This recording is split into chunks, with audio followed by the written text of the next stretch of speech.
This is an action-packed video game published in 1981 by Activision for the Atari 2600. The game involves a mad bomber dropping bombs at increasing speeds as the player controls a set of water buckets to catch them. General critical reception of the game commended its graphics, particularly the mad bomber whose expression changed depending on how well the player performed. The game sold over 1 million cartridges and was one of the best-selling Atari 2600 games. This is the story of how I became one of the greatest players in the world at KABOOM. The year was 2008. I had just purchased my first home the year prior to that. It was basically an 800 square foot cardboard box, but it was mine. And I was living that bachelor life. I had set up my house the way most people would expect me to set up my house. I had video games everywhere. I had hooked up all of the systems from my childhood in the house. I got everything from going from the Atari all the way up to the Wii. All the systems, they were all fully functional. Everything was hooked up. So all you had to do was turn it on, and it worked in the house. I could go from Atari to Wii, Super Nintendo, GameCube, PS2. I was in peak physical form. I would go bowling twice a week. I would go to the high school track and work out, run sprints, and practice long jump. Doing crazy stuff in the backyard, like that, and like this. And whatever that is.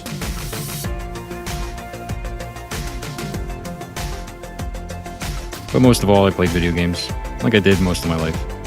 Didn't watch TV much, except for when I was going to sleep.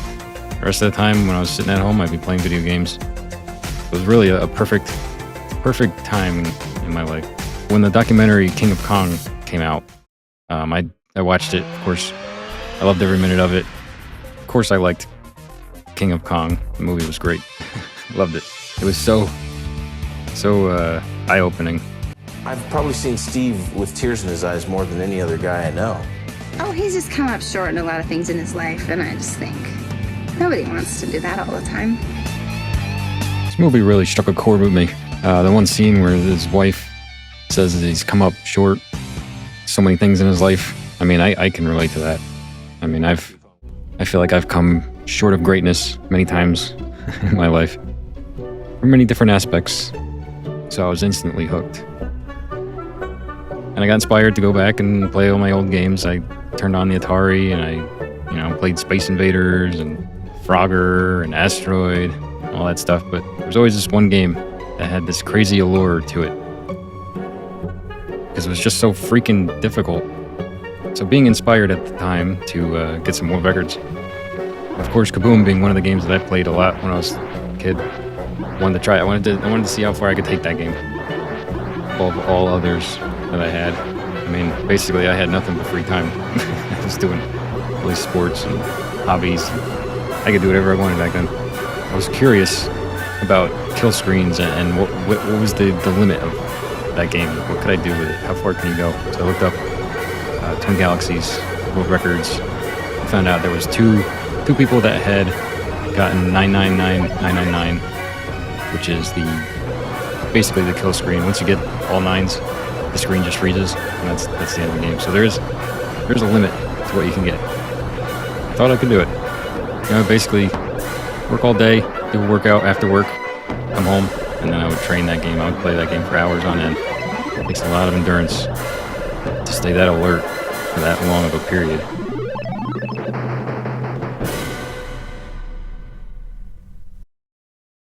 And eventually I started getting better, get past 10,000. I think I had 13,000 was a big point for me, where I hit 13,000 and I thought that was crazy. And I kept taking it further and further as I do. I'm an extremist. I take everything too far, so I just kept bringing it further and further and further. Eventually I got some scores that were in the 100,000s, 116, I think it was 117 or 170,000, something like that. The reaction time for this level of play, after having played for so long, endurance-wise, is crazy. And then finally, on one fateful night, I just went on the run of a century, and I still to this day don't know how I did it and went for that long. I mean, just look at this gameplay. This is over an hour into it. Over an hour of doing this.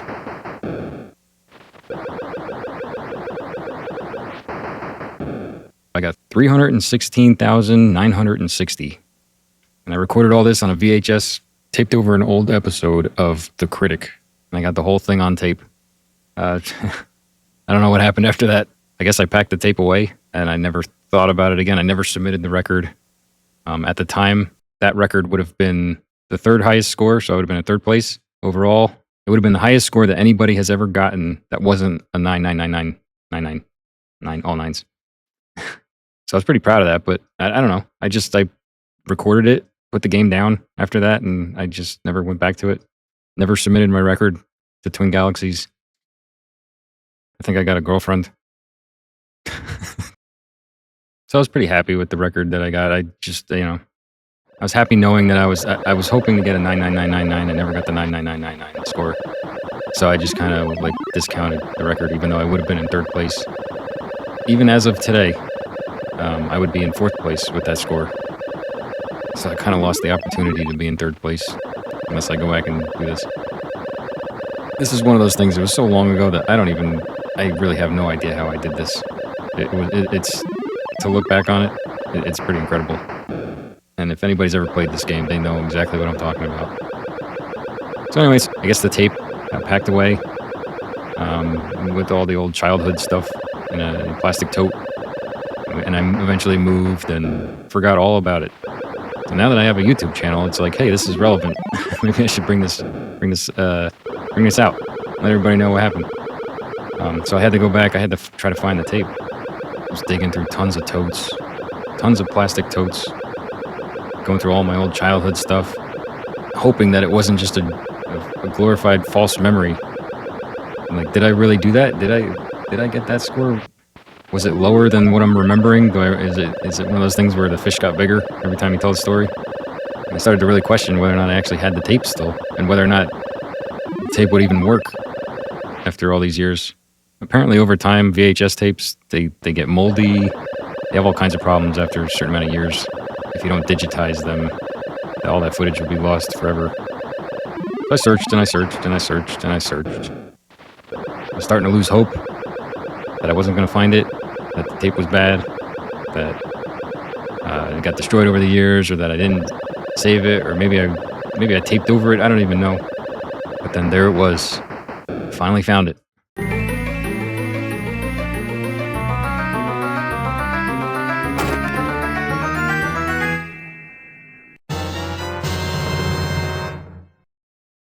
Couldn't believe my eyes. I had actually found it. And of course, it was labeled DBZ, because why wouldn't I label it Joe's KABOOM World Record? Who would forget that, right? Who would forget that that was the tape that I recorded a world record on, right? Don't need no label. I took this the wrong way, but you're nuts. Oh, you sound just like the toaster. I think the other kids always picked me last for sports because I was smarter than them, not because of my unpredictable bladder. What do you think, Esther? You talk too much, talking cat. Okay, so I've managed to get the Atari hooked up to my PC. It's a little Frankenstein together, but I have the VCR sitting on my lap because for whatever reason it's creating a fuzzy effect, and when I put it on my lap, it doesn't. I must be grounding the RF antenna or some crap like that. But anyway, this is KABOOM. We're going to play around just to show you what it's all about.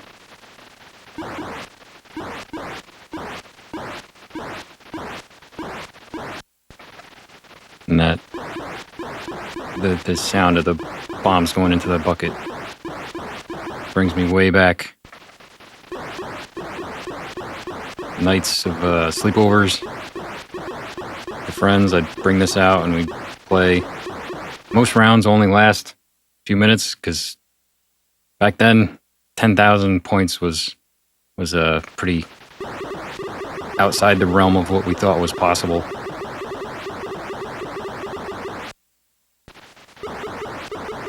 You can see things are ramping up a little bit here. Pretty quickly. The game ramps up pretty fast. You gotta have a steady hand. This is literally the first time I've played since I broke that record. I'm curious to see what I can do. It would help a lot better if I was on a CRT doing this, because it would be less blurry. Here we are. Going pretty quick. Yeah, I suck.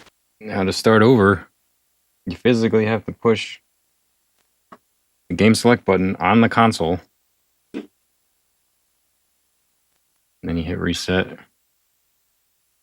Or you hit the button and you can go tiny paddles, big paddles, tiny paddles. This is all on the system. No in-game options. I'm gonna try. I want to get one good round. Maybe I can get to 10,000. I practice a little bit.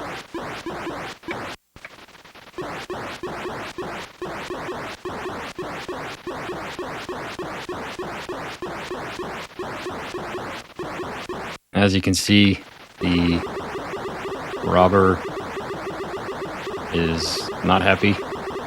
Has a not happy facial expression because you catch all the bombs.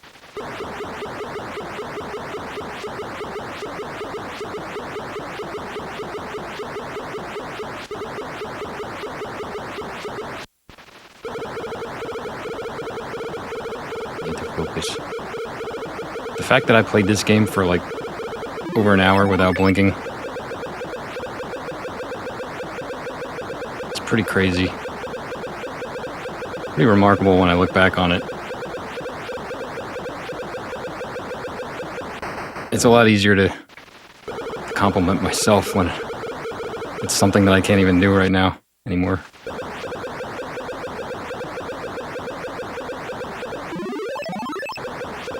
So we got the paddle, third paddle back, third bucket. Got the third bucket back. So we hit 1,000.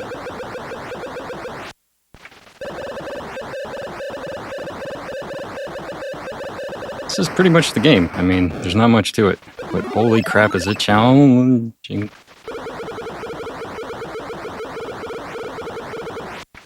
Especially when you're holding the controller in a awkward position over top of a VCR. Doesn't make it any easier. That's a typical round. Like, I mean, when I was a kid, that would be a good score. I don't know, these days, it might be a good score for me now, too. Trying to bring back the old skills. Now, another thing, if you were to actually play this game, or you wanted to go for the record,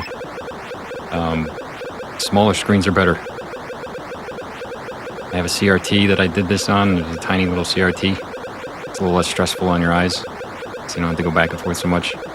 I'm playing right now on my monitor, which is much larger. So I really gotta look left and right. So your brain, to get good at this, your brain actually has to work on a delay. At least for how I do it. I'm not watching the bombs, I'm watching my eyes kind of go out of focus, and you just have to pay attention to where the guy is on the top of the screen, and I kind of like, my brain operates on like a few millisecond delay to line up the bombs. Oh, that save. It's just like riding a bike, except you forget how to pedal after 10 years. You just don't get games like this anymore. Like, it's just pure, raw skill. No storyline.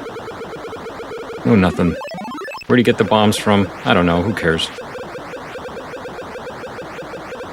He's throwing them. We gotta catch him. How did this guy get so fast? And why is he wearing a robber suit? Is he in jail? Did he just escape jail? What kind of jail has all these bombs? And why is the wall green? Who paints a wall green? And the increase of pitch sound the bombs make, like as he goes faster, it just adds to the anxiety. This guy drank coffee. All of the coffee. This game is every bit as hard as I remember it. But anyway, that's how I became one of the greatest players in the world at this game. Hope you liked the story time. Some celebrity voices are impersonated. No celebrities were harmed in the filming of this episode. Should I submit the record? Excuse me, sir. The show's over. I'm stuck in the chair. Anyway, I hope you enjoyed the story time. Different kind of video. Blast from the past. I hope you liked the story of how I became one of the greatest players in the world at KABOOM. Don't forget to comment, like, subscribe, and hit that notification bell so you know when there's more videos. And we'll see ya on the next one.